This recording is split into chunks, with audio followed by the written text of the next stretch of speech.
از مناطق تهران مورد حملات ددمنشانه قرار گرفت. یکی از اون مناطق میدون هوره که من همونطوری که پشت سرم مشاهده میکنه آقای نظری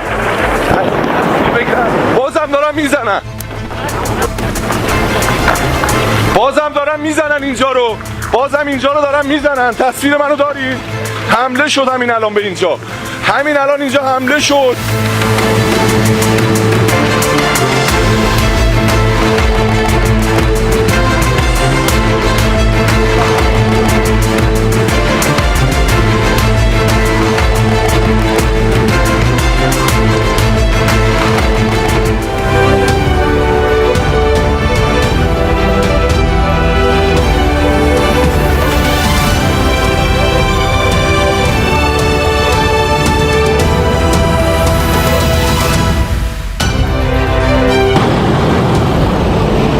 Iran tak kunjung menyerah, Amerika bersiap lancarkan serangan darat.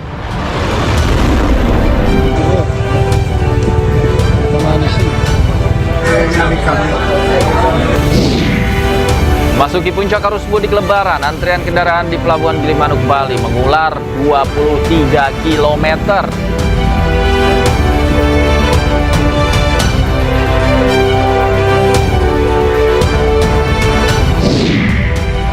Periksa CCTV dan saksi, polisi ungkap pelaku penyiraman air keras ke aktivis Kontras berjumlah 4 orang.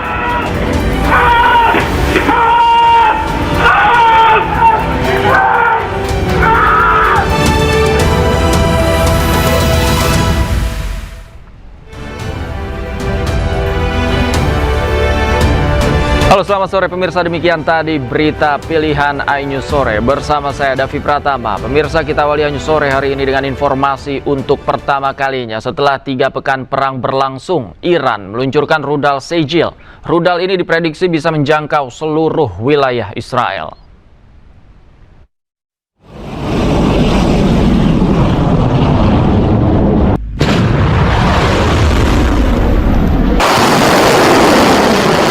Korps Garda Revolusi Iran atau IRGC meluncurkan rudal balistik gelombang ke-54 ke arah Israel. Salah satu rudal yang diluncurkan adalah rudal strategis berbahan bakar padat Sejil. Jangkauan Sejil mencapai 2000 km dan dapat menyerang jauh di dalam wilayah musuh. Bahkan rudal ini bisa mencapai seluruh Israel dan Eropa Tenggara. Rudal ini berukuran panjang 18 meter dan dapat membawa muatan sekitar 700 kg. Selain Sejil, Iran juga meluncurkan rudal Khorramshahr, Khaybar Sheikhan, dan Qadar, serta Emad.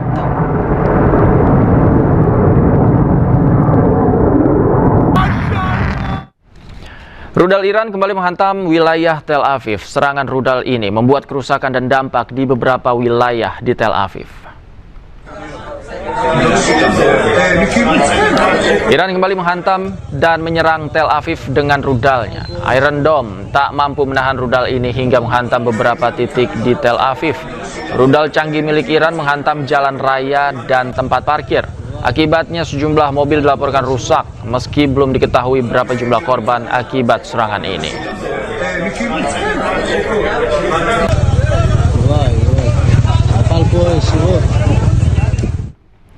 Pemirsa, kota Isfahan, Iran mendapatkan serangan udara berskala besar. Serangan Amerika dan Israel ini mengakibatkan ledakan di sejumlah titik di kota Isfahan yang menewaskan 15 orang.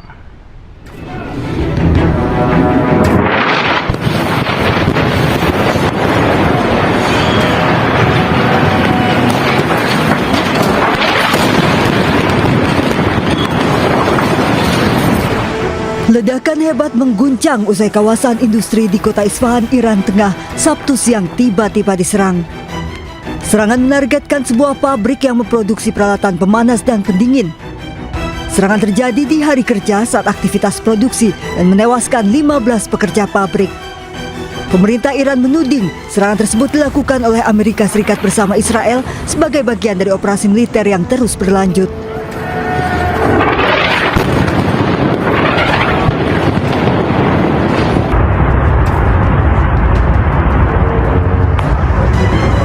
Ledakan juga terjadi di sejumlah titik di Isfahan, memperlihatkan asap tebal yang membumbung usai ledakan. Serangan terjadi di tengah memanasnya konflik Amerika-Israel dengan Iran. Serangan ini memicu balasan dan membuat Iran merespon dengan meluncurkan serangan ke Israel.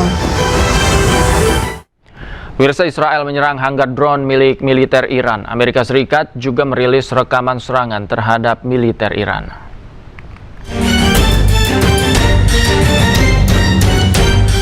Hanggar drone milik militer Iran hancur akibat serangan Israel.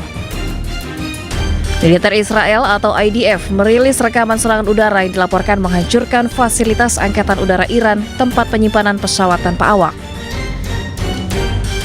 Beberapa drone juga hancur saat terbang menjauh dari lokasi kejadian.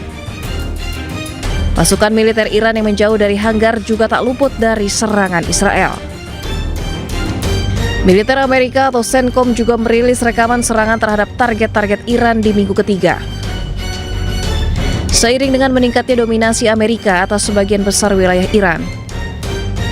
Sejak 28 Februari, ketegangan meningkat di Timur Tengah. Amerika Serikat dan Israel melancarkan operasi militer gabungan terhadap Iran.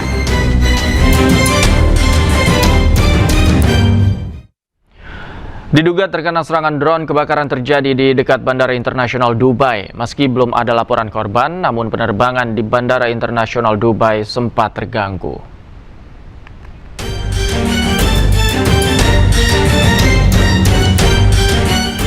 Kebakaran terjadi di dekat Bandara Internasional Dubai. Kebakaran diduga akibat serangan drone. Belum diketahui asal drone yang menyerang Dubai, namun insiden ini terjadi di tengah peperangan antara Amerika dan Israel dengan Iran. Otoritas Dubai berupaya mengendalikan kebakaran di dekat bandara yang diduga mengenai depot bahan bakar milik Dubai. Kantor media Dubai mengatakan belum ada laporan korban akibat serangan, namun penerbangan di Bandara Internasional Dubai sempat terganggu.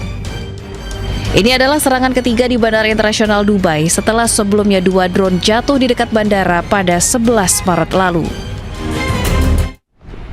Pemirsa, Amerika Serikat mengumumkan mengirim ribuan prajurit marinir ke Timur Tengah mendekati Iran. Kapal amfibi USS Tripoli sudah meninggalkan Camp Hansen menuju perairan Arab.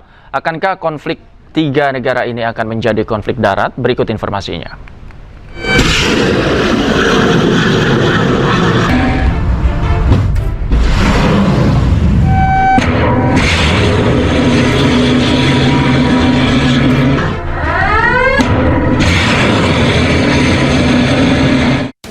Lebih dari 2 pekan konflik antara Amerika, Israel, dan Iran belum juga ada tanda-tanda akan mereda. Alih-alih negosiasi, Amerika mengirim 2.500 marinir mendekati Selat Hormuz, seiring meningkatnya tensi di kawasan ini. Kapal serbu amfibi USS Tripoli LHA-7 bersama 2.500 prajurit marinir sudah berangkat dari Camp Hansen di Okinawa, Jepang menuju Iran. Saat ini kapal diperkirakan berada di timur perairan Taiwan dan diperkirakan juga kapal tiba di perairan Arab sepekan ke depan.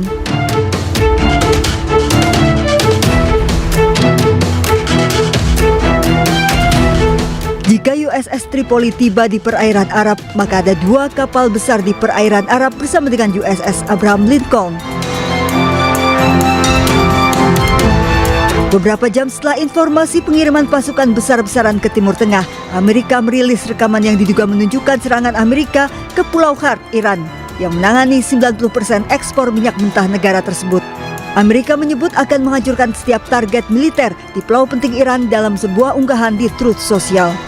Amerika mengklaim infrastruktur minyak tidak terkena serangan, tetapi memperingatkan bahwa infrastruktur tersebut bisa jadi sasaran jika Iran terus memblokade Selat Hormuz. Kita ke informasi lain. Pemirsa, Mujtaba Khamenei, pemimpin tertinggi Iran yang baru, dikabarkan telah diterbangkan ke Rusia setelah mengalami luka akibat serangan Amerika dan Israel akhir Februari yang lalu.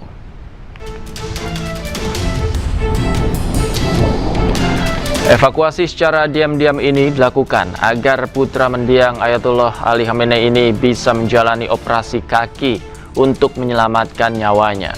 Operasi pengobatan dilakukan di Istana Kepresidenan Presiden Vladimir Putin.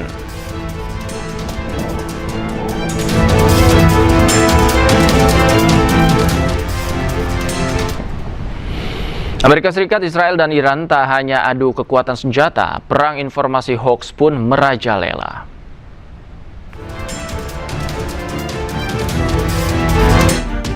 Dunia internasional dikejutkan dengan kabar Perdana Menteri Israel, Benjamin Netanyahu, mungkin tewas atau luka-luka akibat serangan balasan Iran.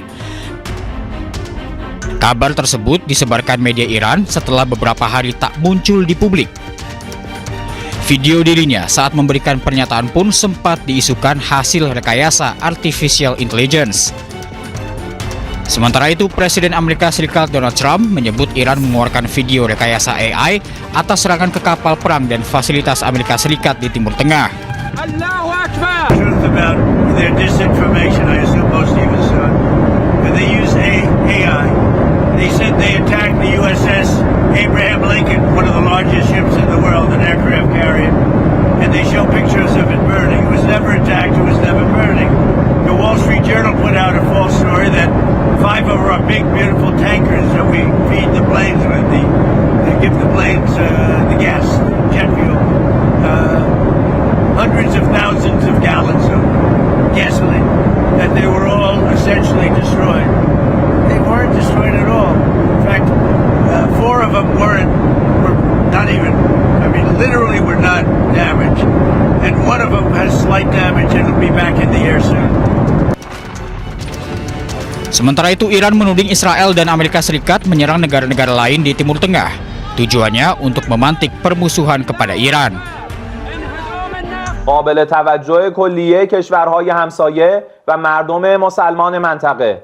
دشمن شکست خورده در میدان نبرد نظامی و در ائتلاف سازی سیاسی علیه ایران به مکر و حیله روی آورده است و با یک نقشه شیطانی از پهپاد شاهد 136 ایران کپی سازی کرده و به نام جدید پهپاد لوکاس به اهداف غیر موجه در کشورهای منطقه حمله می کند. هدف دشمن ایجاد بدبینی و متهمسازی جمهوری اسلامی ایران و در نهایت اختلاف و تفرقه بین ایران و کشورهای همسایه می باشد تا اقدامات دفاعی، قانونی و مشروع نیروهای مسلح جمهوری اسلامی ایران. Selain saling tuduh sebar hoax,